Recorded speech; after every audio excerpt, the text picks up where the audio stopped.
All right, this is my lesson on scientific notation. I'm hoping that you've read the one-page set of notes about what scientific notation is.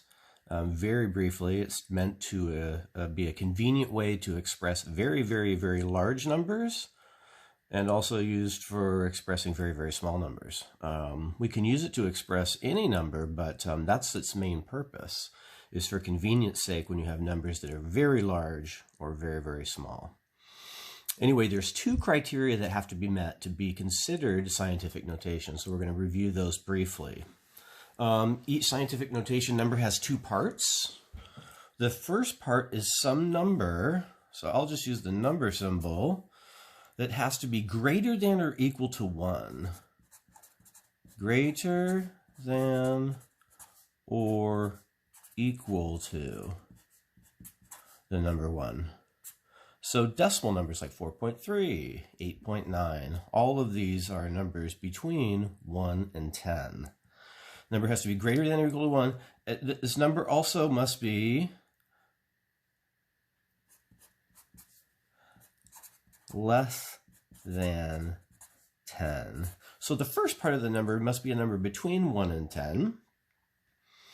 And the scientific notation numbers have two parts. The second must be a power of 10. Some power of 10. In homework assignments, we'll be asked to decide whether numbers are in scientific notation or not. And these are the two things you need to be checking for. All right, so we're going to put this in a shorter version now so you can understand it a little bit faster. So a number is in scientific notation if it is in this form, c times 10 to the n power. Here's our power of 10, and here's our number that's between 1 and 10. Notice this compound inequality. C is less than 10. C is less than 10 if you read this inequality. It also says c is greater than or equal to 1. Okay, so this is a way of expressing an interval of numbers. It also says that n must be an integer. So this number n can't just be any old number, it must be an integer. So let's see, what are integers? I'm going to write some fancy notation that isn't so important, but many books call integers the capital letter I. There's the symbol called epsilon. I is an element of. This is Greek epsilon. Okay, I is an element of this set of numbers. So I'm going to use a set of brackets, and I'm not trying to be confusing here, but the set of numbers that are integers are infinite. They go infinitely small. So I'm going to put dot, dot, dot, and then I'm going to put -2, -1, 0, 1, 2. And I think everybody can see the pattern now. So dot, dot, dot, and close bracket. That's a way of describing the set of integers. So it's whole numbers together with their opposites. So no decimals, no fractions when we're talking about the power of 10 that we're discussing. Okay. With that met, let's see if we are good at identifying them. So here's some numbers. If I were to give you these on a homework assignment, could you look at these and say, oh yes, this is definitely scientific notation? Or no, this is not scientific notation. I encourage you to actually pause the video and maybe try a couple. I'm going to pause for 3 or 4 seconds in case you decide to do that. Okay, now we're going to discuss. Let's look at A. If this was a test, you're looking at this number. Is this scientific notation? Well, the first part is 49.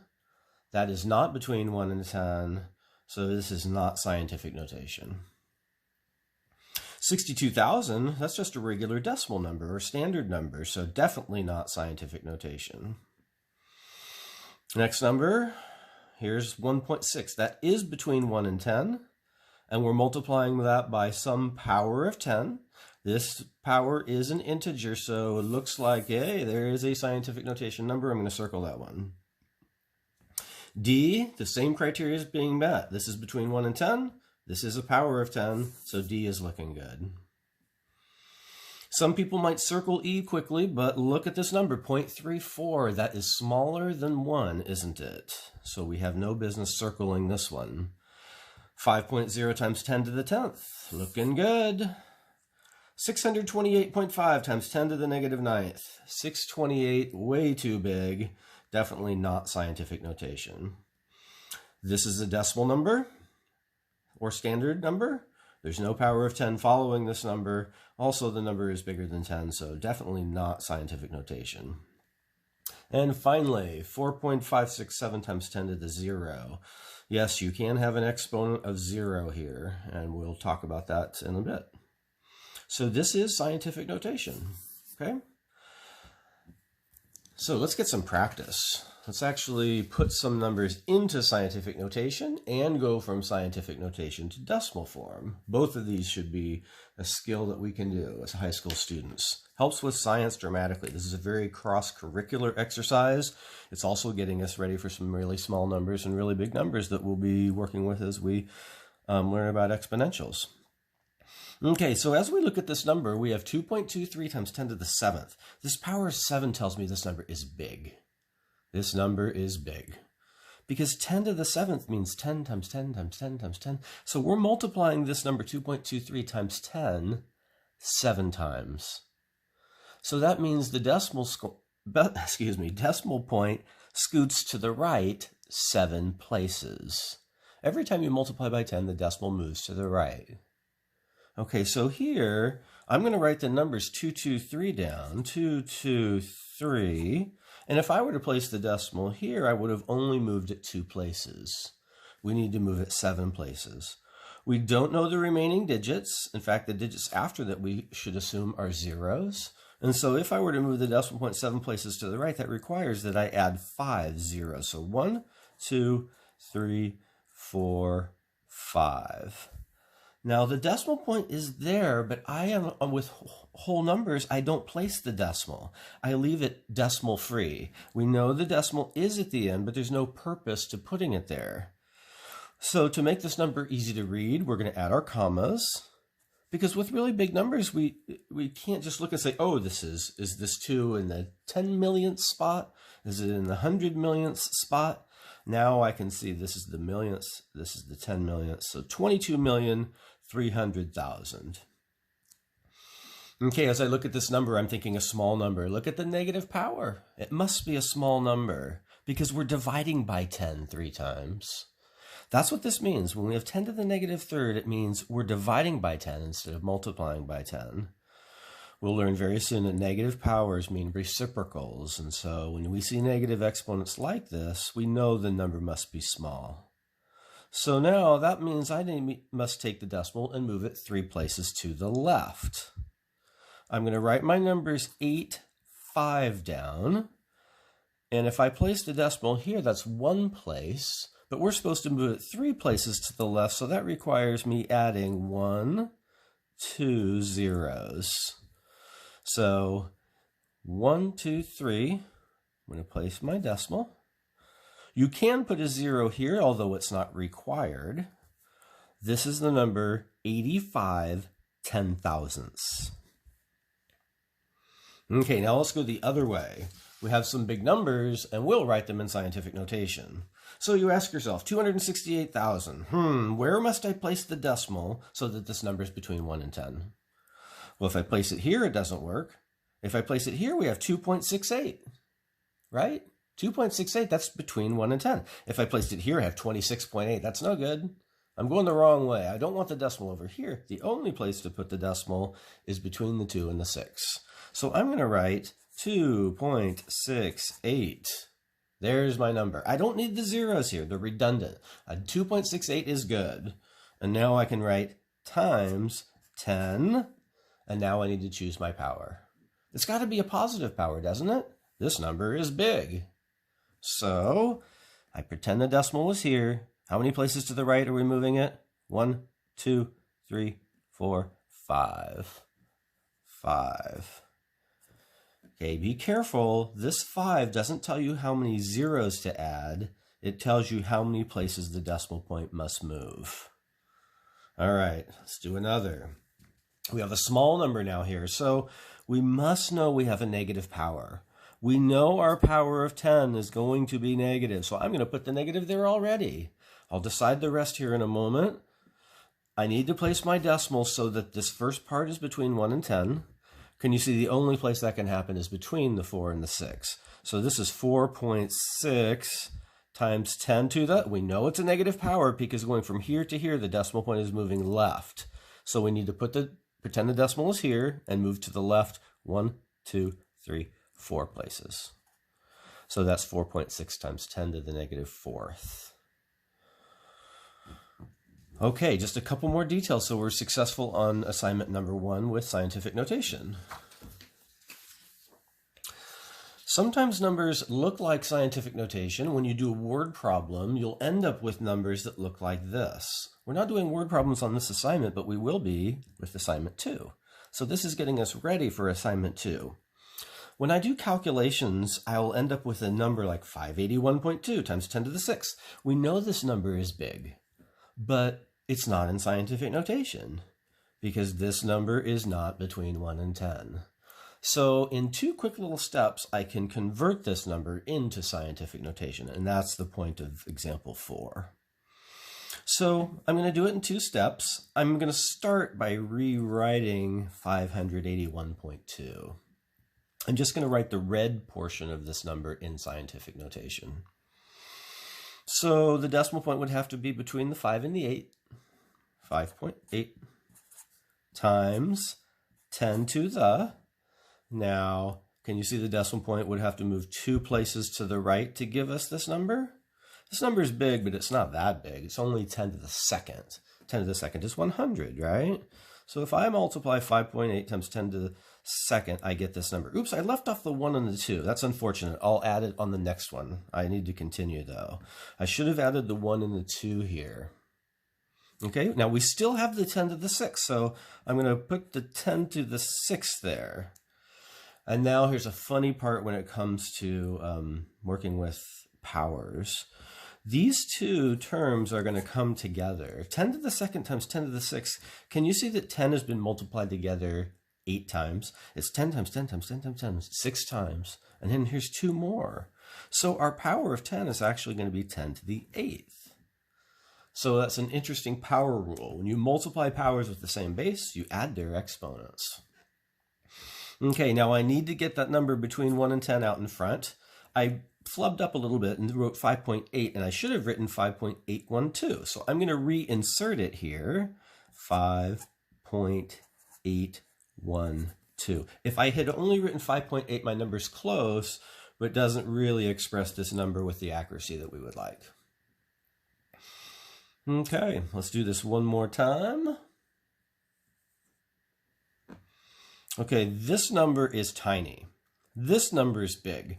So we think it's a big number, but it looks like a small number. But anyway, we're going to take the red portion. We're going to rewrite it as a number between 1 and 10, just like we did over here. We're going to put this into scientific notation to place the decimal that's between the 3 and the 7. So we have 3.7 times 10 to the, and that's a tiny number, so I know the power must be negative, right? 0.0037. So if the decimal point were between the 3 and the 7, like we've written it, can you see the decimal needs to move 1, 2, 3 places to the left, telling me that this power is -3. Now I still have my times 10 to the 9th. Do not do these problems in one step. They are 2-step problems. Okay, now my 3.7, I'm going to write it down. And now I choose my power of 10. I choose my power of 10 by adding the exponents. Here, the 2 plus 6 gave us the 8. Here, -3 plus 9, that's the same thing as 9 minus 3, isn't it? So that's 10 to the 6th power. Okay, so 3.7 times 10 to the 6th. This is a big number, right? It's this number, but with the decimal point moved 6 places to the right. That would require adding 5 zeros. Finally, we are going to take some numbers that are in words, and we will write them in scientific notation. And I just want to remind you of how our decimal number system works. There's the decimal point. We have ones, tens, hundreds. Notice the lack of TH at the end of the word here. So beyond the hundreds to the left, of course, is thousands and 10,000s. But when it comes to the right of the decimal point, sometimes students will be off when they're talking about these numbers. Because notice the tenths place is one spot to the right of the decimal. There's no oneths place. It goes straight to the tenths. The tens place on the left is two places to the left of the decimal. So I think it's the tens being not matching on both sides that causes the problems. But you need to study the right side of this chart, especially tenths, hundredths, thousandths, 10,000ths, 100,000ths. And if you go all the way out to here, we're now to the millions. Of course, then we would have 10 millionths and 100 millionths, but we won't be giving you numbers nearly that small, at least not on our quiz from Khan Academy. This will take a quiz on Khan Academy that requires that you have the skill we're discussing now. Okay, so let's finish this up. 3/10. The tenths place is here, so the number 3/10 is simply 0.3. That is 3/10. Notice the 3 is in the tenths place. Okay, so we are also going to write this in scientific notation. So this number is the same thing as 3.0 times 10 to the... Now, is the decimal point moving left or right to give us this number? Well, hopefully you can see it's moving to the left, and this is a small number also, right? So small numbers, negative powers. Let's always remember that, right? You see a negative exponent, you know it's a small number. We only had to move one place, correct? So -1. Okay. The next one, 53 thousandths. So that means the 3 in the number 53 has to be in the thousandths place. Thousandths place. So the thousandths place is 1, 2, 3 places to the right. So 53 thousandths is the same thing as 0.053. So notice the 3 in the number 53 is 3 places to the right. Okay. So now it's our job to write this in scientific notation. So the only place to place the decimals between the 5 and the 3, 5.3 times 10 to the, and let's see, this number is small, right? So we have a negative power. How many places to the left does this number need to go, or the decimal need to go? 1, 2. So this looks like the -2 power. All right, and the last example, 350, and then the word and. Interesting, the word and. And means the decimal point. So if you ever say the word and, that you're placing a decimal. So this is 350. So the 350 is first, and then and means decimal point, 12 hundredths. The hundredths place is 2 digits to the right of the decimal. So when we say numbers like this, the number 12 is just making it look like money. So 350.12. Okay, it's our job to place this in scientific notation or convert it to scientific notation. So if I place the decimal, the only place it can go is between the 3 and the 5. 3.5012. All those digits need to be included. Times 10, and let's wrap this up. Choose the power. Say it to yourself. Is this power positive or negative? Is this number big or small? Well, it's pretty big. Well, if it's money, it's still a pretty big number, right? So let's see. Our power must be positive. How many places to the right? 1, 2. So our power must be 2. All right. I wish you luck on your first homework assignment on scientific notation and on your Khan Academy quiz.